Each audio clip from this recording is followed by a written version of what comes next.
Just got off a bus in Cervantes. Remember Cervantes, right? And I was actually planning to take a different bus. I was planning to go to Cartago and then take a bus somewhere else, but then this bus came along first, and so I'm in Cervantes. And when I was last here in Cervantes, which was not even 12 weeks ago, but still kind of at the start of this trip when I was still figuring things out, I said, next time I'm back, I might walk up this road and see what's there. But that's not what I'm going to do today. For one thing, I've already been up that road, or if I followed up that road, it would lead to the vicinity of Paraiso. And I've already been there, been up, but where I haven't been is down. So today I'm actually going to walk down a road, if I can find it, and visit somewhere new. We'll see where that is. It's a busy Friday here in Cervantes, and I would actually like to spend more time here, but there's just so many things to see. So I'm heading down this road, which apparently is Calle Troas. And like I often say with roads like this could be the most beautiful, relaxing country walk ever. Or I could be struggling down a windy, narrow road with trucks like barreling past me. And like I also say, guess I'll find out. This could also get pretty hard on my knees and ankles, but that is part of the deal. There will be a lot of altitude loss on this walk. So last time I was here in Cartago Province was 2 weeks ago when I did Juan Viñas to Turrialba. And we've had a very late rainy season, which usually stops by January, and through February it was cloudy and misty and rainy here. But today, there's a couple clouds, but it's been pretty hot and dry, which does make the walk a little bit harder, but also a little bit easier.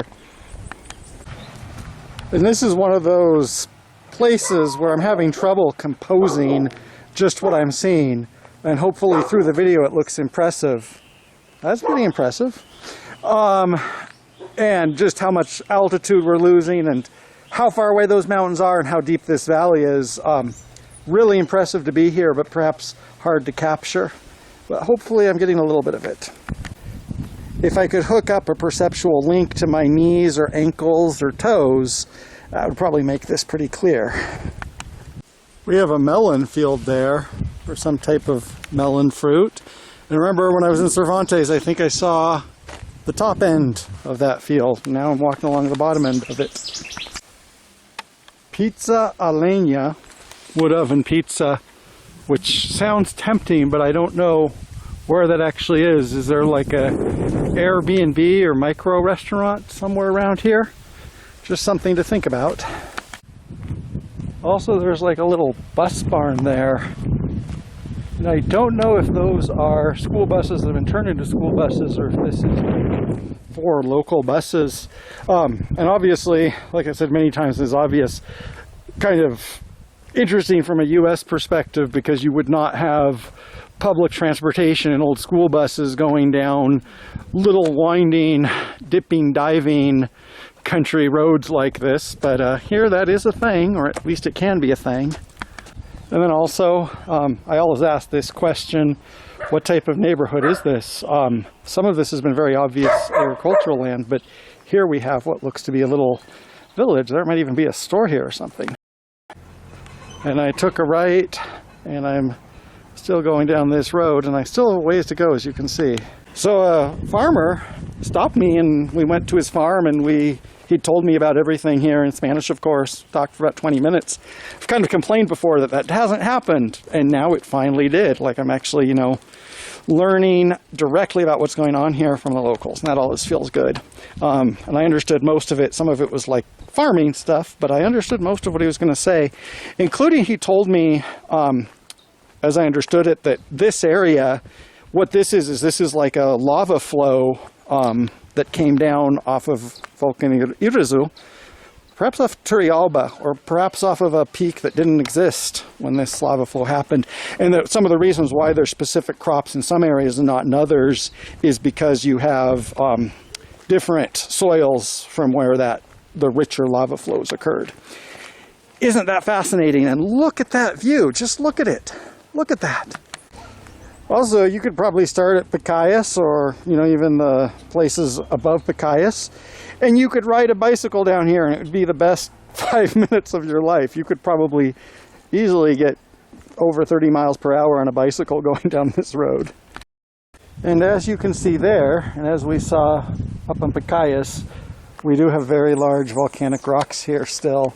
And I'm imagining those are some variety of now eroded basalt, but I can't actually tell the mafic composition just by looking at them. Sorry. And we continue down, and my ankles and knees are still hurting, but like I said, that is part of the game.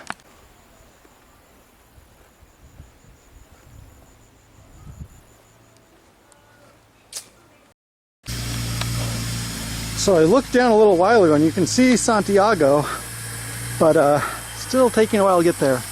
There you can see that's how far I have to go.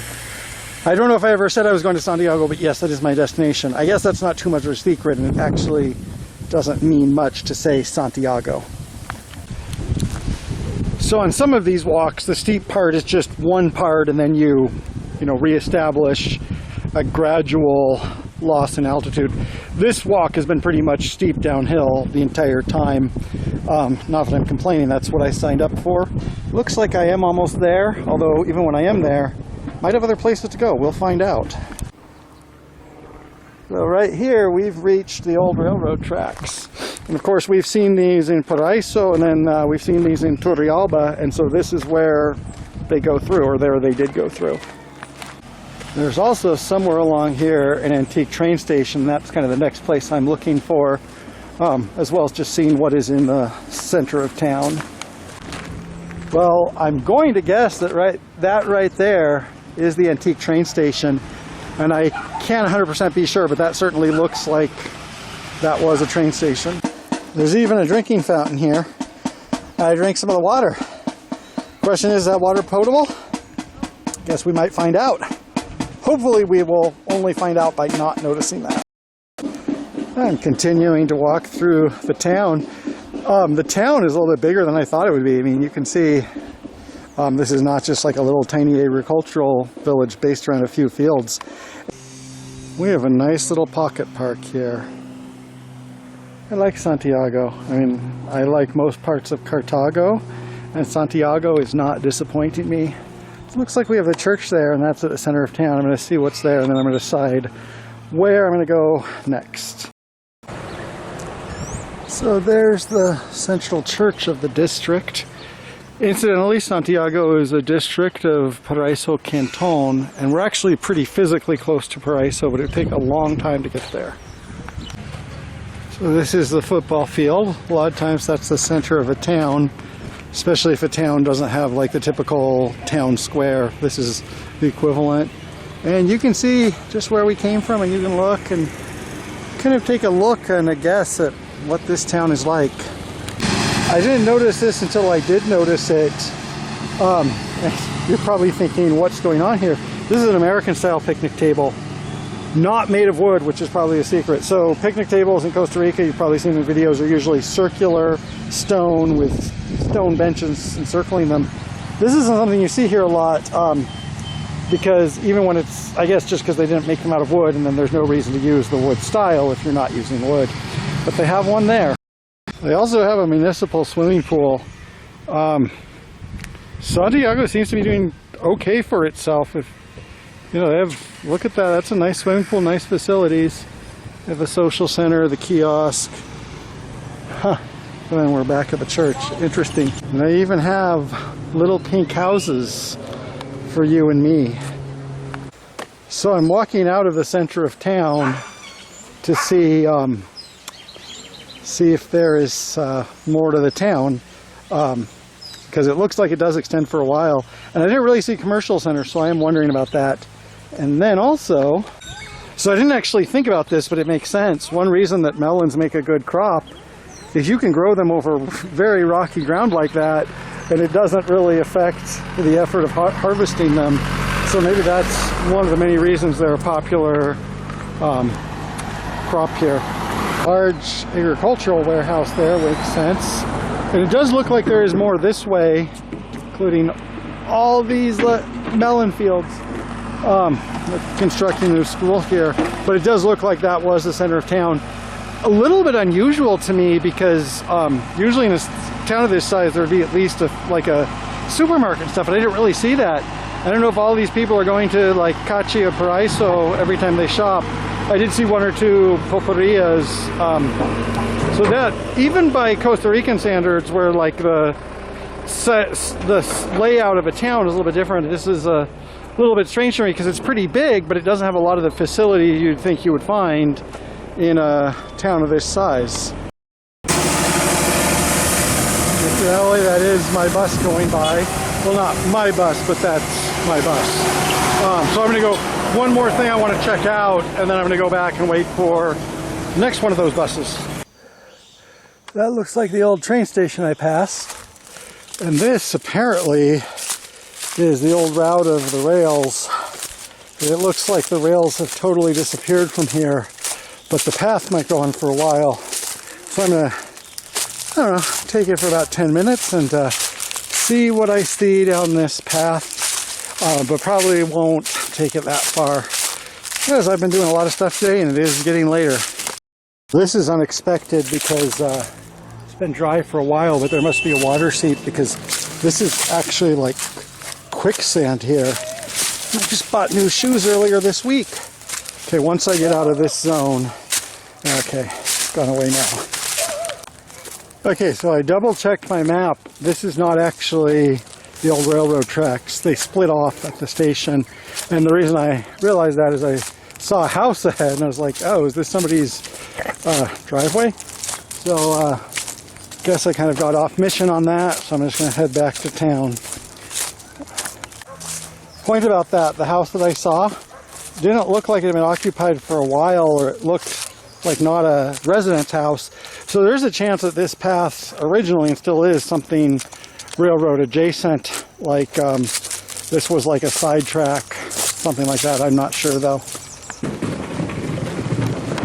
For some reason, actually for several reasons, this like little wedge strip-shaped park and the presence of inoperative railroad tracks. It reminds me of Loleta, California. Wish I would have had a chance to make a video in Loleta. Looks like we do have some more tracks here. So I'm going to go forward just a little bit and I'm going to go back to the center of town. You can see that sun glare is getting lower. It looks like this might be like one of those rails to trail things that goes for a while. And maybe I should have checked it out earlier, but for today I'm just going to notice that that exists. And I'm going to walk back this way and continue my journey. Okay, this looks planned, but it still looks not my favorite place to walk.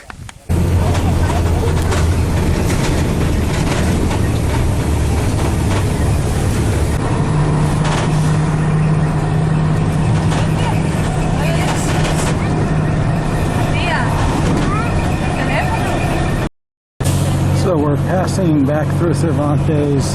We did kind of like a horseshoe going back through Cervantes on the way to Paraiso Canton.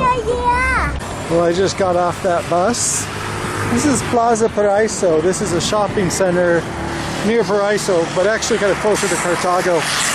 But that's not the point. Actually, this is the end of the video. I went to Santiago, district of Paraiso. Really liked it. That was apparent. Hopefully everybody learned something.